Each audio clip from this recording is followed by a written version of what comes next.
Hare Krishna, welcome to my Radha Madhav channel. This is Sindhu here. I'm happy to be associating with you all. Yet another beautiful motivational topic on meditation. As you can see in the image, how it could make your brain much younger, according to the research. That's what we are going to see.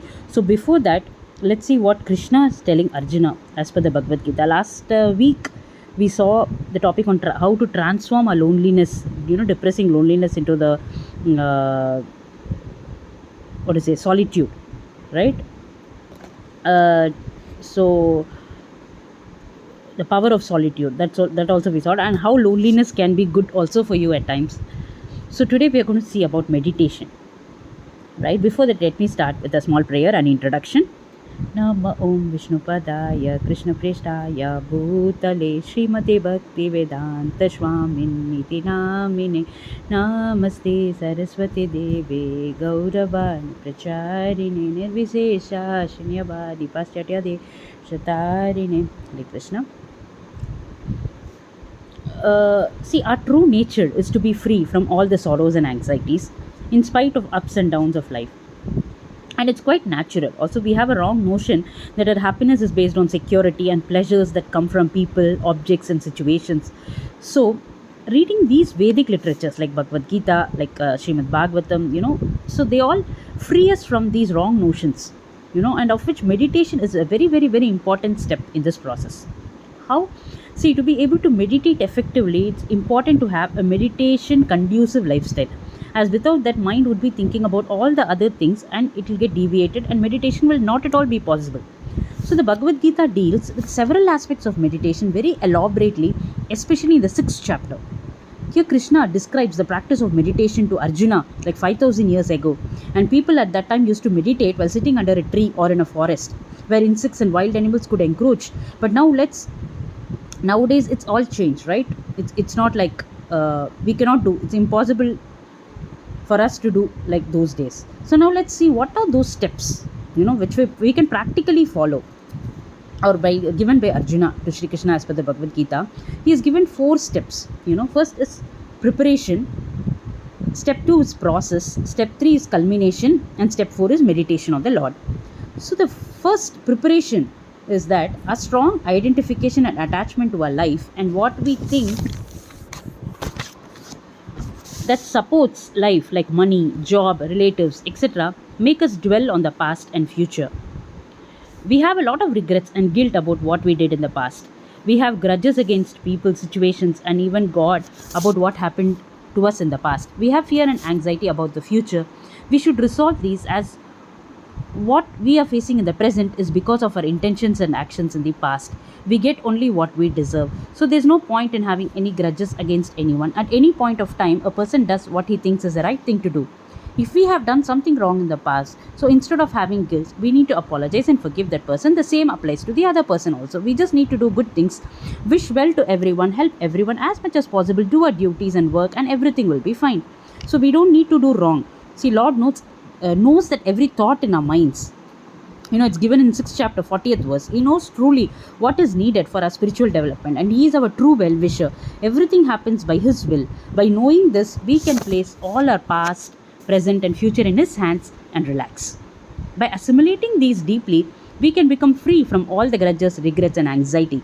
We can accept everything that happens as a gift from the Lord and offer everything that we do as a gift to the Lord. So this is called the Karma Yoga. Also, see, this is needed to a certain extent to be able to meditate also. So moderation in food, sleep, work, entertainment, etc. is needed, Krishna is saying here. So too much of eating, too much of sleeping, too much of activity, and too less entertainment will make us feel very tired and sleepy when we sit for meditation, isn't it? So it will numb the mind and will not let us focus on anything. So there should be moderation in all these things. It's also detailedly given in Bhagavad Gita, 6th chapter, 16th and 17th verses. So the right amount of these vary from person to person. So we need to decide the right amount for us based on what keeps us alert and focused during the meditation process. So the second step is process. First we saw preparation. Second is process. Process, we should choose a place that provides some solitude. It's given in verse 6th chapter 10th verse. Clean place, free from any food, foul smell or stuffiness. Seat to be stable, not too high. If the place is outdoors or where there can be some insects, not too low, so that they can crawl under without disturbing us. Seat not to be too hard or not to be too soft. It should be thermally insulated from the ground. It's given in 6th chapter 11th verse. Sit straight with the body, neck and head in a vertical line so that there is no tension in any of our muscles. It should be relaxed posture. As you can see in the image, we should be able to completely forget the body in this posture. The eyes should be gently closed as if looking at the tip of the nose within the closed eyelids. 13th verse, it's given 6th chapter. So we should not give any attention to the sound, smell, etc. that would still reach the sense organs, neither follow nor resist them. Let them be, not imagine any sense objects. Given in 12th verse, suspend all our worldly agenda in life, our roles and responsibilities, desires and possessions, with the mind free from any grudge or regret about the past, free from any fear, anxiety about the future, free from seeking pleasure from sense organs. Think of the Lord, who is our innermost self, with a concentrated mind with the Lord alone as a goal. In 14th verse, the sense organs in the mind can be withdrawn from sense objects by abandoning all the hankering after the pleasure arising from them. It's given in 24th verse, 6th chapter. This has to be done gradually by reasoning with intellect, with patience, mind to be fixed on the self within and not thinking of anything else. In the 25th verse, it's given. And when the mind serenely rests on the self alone, it is steady. In the 18th verse, it's given. It will become like a lamp that is kept in a windless place, says Krishna to Arjuna.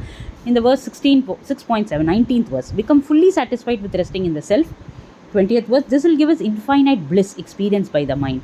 When this bliss is tasted, the mind will not wander. No other enjoyment is greater than this. When this is obtained, even a great sorrow will not affect the mind. This state of freedom from sorrow can be attained by practicing with patience and perseverance. Right? The third step, the outcome or the culmination we saw. So these will be obtained by practice this meditation process.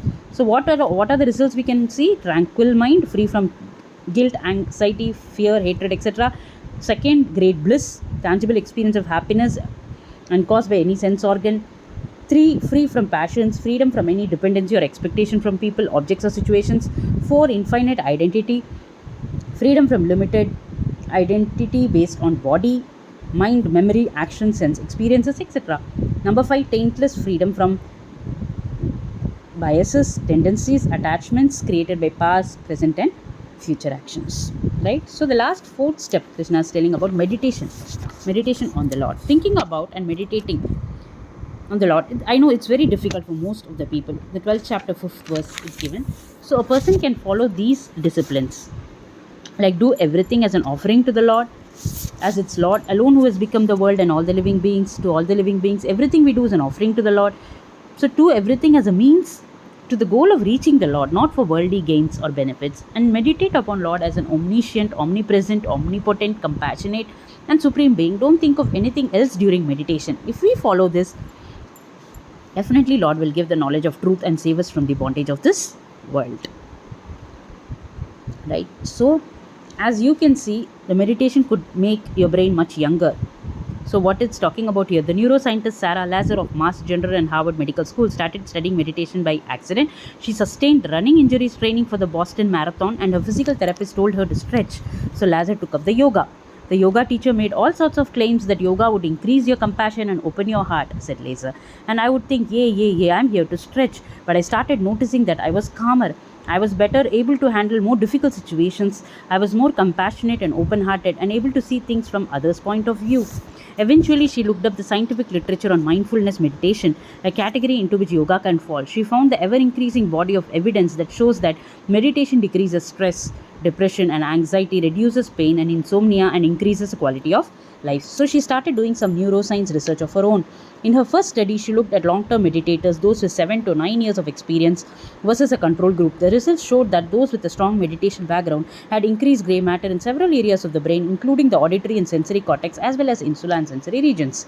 This makes sense since mindfulness meditation has you slow down and become aware of the present moment, including physical sensations such as your breathing and the sounds around you. However, the neuroscientists also found the meditators had more grey matter in their another brain region, this time linked to decision making and working memory, the frontal cortex. In fact, while most people see their cortexes shrink as they age, 50-year-old meditators in the study had the same amount of grey matter as those half their age. That's remarkable, isn't it? Lazar had and her team wanted to make sure this wasn't because the long-term meditators had more grey matter to begin with. So they conducted a second study. In it, they put people with no experience with meditation into an 8-week mindfulness program. The results, even just 8 weeks of meditation changed people's brain for the better. There was thickening in several regions of the brain, including the left hippocampus, involved in learning, memory, and emotional regulation, the TPG involved in empathy and ability to take multi perspectives, and a part of the brainstem called the pons where regulatory neurotransmitters are generated.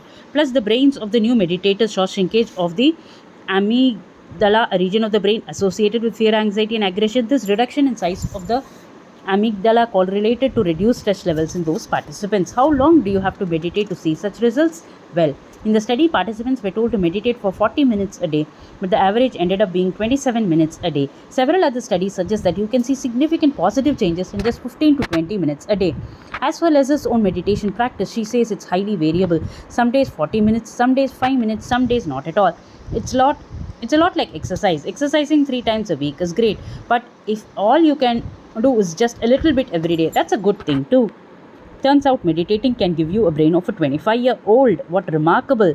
Too bad it can't also give you the body of one, they say. Right, so what we can understand from this article is that meditation could make your brain much younger. So I think, what should we wait for? We should start right away. And to conclude today's video, Bhagavad Gita gives 2 ways of considering Lord as an object of worship. Number 1, considering Lord as a supreme person.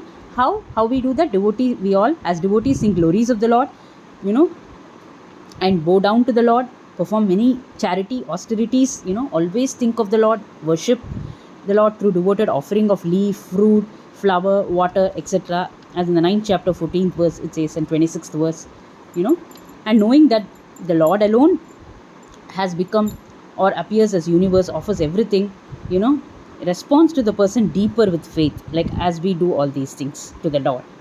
Right? So Arjuna makes a comment that mind is difficult to control because it is subtle and powerful like the wind. He says in the 6th chapter, 33, 34th verse, he says first the person should follow the above steps. Then he can easily succeed with ease. Sri Krishna calls this abhyasa, means practice. So by following these steps, as I told you, and these 2 disciplines of detachment and practice, what we saw, a person can surely succeed in meditation. So thank you, my dear friends and devotees. Hope it was knowledgeable and informative and enjoyed it as much as I did. Thank you. Catch you all in another motivational video. Until then, Vancha Kalpatarupyascha Kripa Sindhubhyavacha Patitanam Pavanebhyo Vaishnavebhyo Namo Namaha. Nityakoti Vaishnava Vrinda ki jai. Jagat Guru Srila Prabhupada ki jai. Hare Krishna.